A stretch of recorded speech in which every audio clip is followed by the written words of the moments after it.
Let's bring in Florida Congressman Byron Donalds, member of the House Oversight Committee.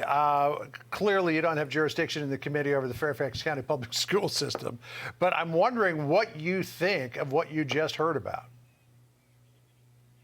Well, what I'm hearing is atrocious. It's despicable. It's disgusting. And look, let's cut right to the chase.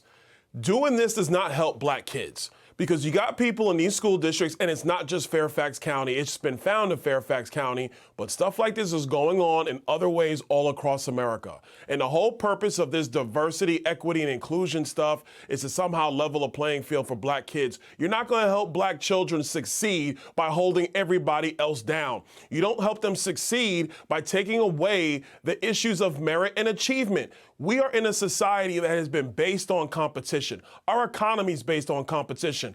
Our athletes compete every day. Our musicians compete, and our entertainers all compete. You can't take that away from young kids and think they're going to succeed. It is going to be false. Look, I got 3 sons. I always tell my kids, you got to work hard for everything. Nobody's giving you anything. You got to scratch and claw every single day if you're going to achieve something. But in our school districts, if they think the way for black kids to get ahead is to hold other kids back, it is wrong, and it's going to fail everybody. Now, this equity system was meant to alleviate racism, at least in the eyes of those who believe that this was a good idea. But what instead it's doing is perpetuating racism. It's just switching it to a different minority group. No, that's exactly right. That's what it's doing. Listen, the history of race in America is disgusting. We all know this. Nobody's trying to rewrite history. We know what it is. But to then use that history, which has been destructive of black people in the United States, to perpetuate this nonsense now, which is destructive of other people in the United States, is also wrong. We should be rewarding merit. We should be showing our children, yes, success is earned, not given. And so that's the pathway forward. Continuing this is only going to divide Americans and divide America. It's not going to bring us together. And like I said before, it's not going to help black kids succeed, because at the end of the day, when you go into the real world and you have to prove your worth, you have to prove your mettle, but you've never had to do it in school, you're not going to be ready for the real world.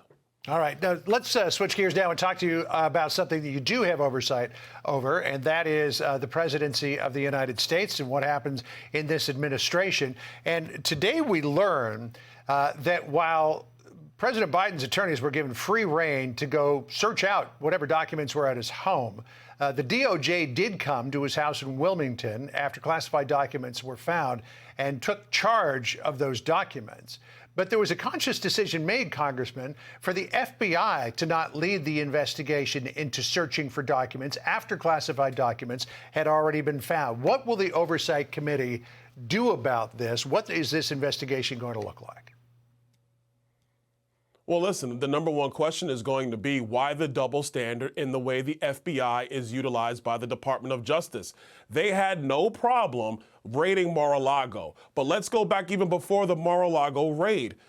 Donald Trump's attorneys was in negotiations, in talks with the National Archives. They were well aware of what was happening at Mar-a-Lago. So why the FBI raid? You compare that to what's happened with Joe Biden at his residence, where yes, the FBI was there, but Merrick Garland didn't do his job in making sure that they were running the search and investigation to make sure everything was found and secured.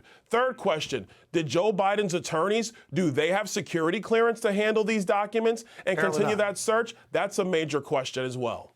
Yeah, well, going back to Mar-a-Lago, those negotiations had gone on for more than a year between the Department of Justice, the Trump organization, or not the Trump organization, but the president's post-presidential organization and the National Archives and Records Administration. But at some point, President Trump's attorneys told those entities that all of the documents had been handed over when that wasn't the case, which is what prompted the raid.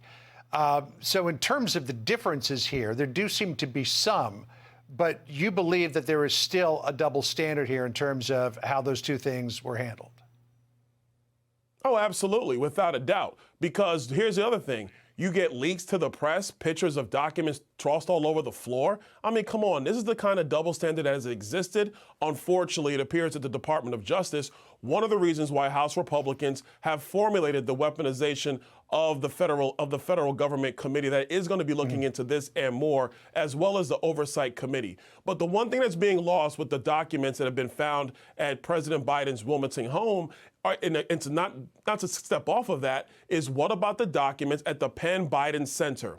Because those documents are not in his home. They were in another office. How long were those documents there? How did then Vice President Joe Biden get those documents when he left office? And again, vice presidents are very different than presidents of the United States simply because the president of the United States is the head of the executive branch. They have the ability, unlike anybody else, to classify and declassify information. So that's what makes this very different. How long were those documents there? What was the situation around the handling at the Penn Biden Center? That's the stuff that I know media is focused on, the residents and the Corvette, but my focus is still on the Penn Biden Center because those are the documents that Joe Biden had in his possession apparently before he became president of the United States. And a question we still don't have an answer to is what prompted the search of the Penn Biden Center for documents on November 2nd in the first place? Perhaps the committee will get to the bottom of that. Congressman Byron Donalds, always good to catch up with you. Thank you for joining us. Appreciate it.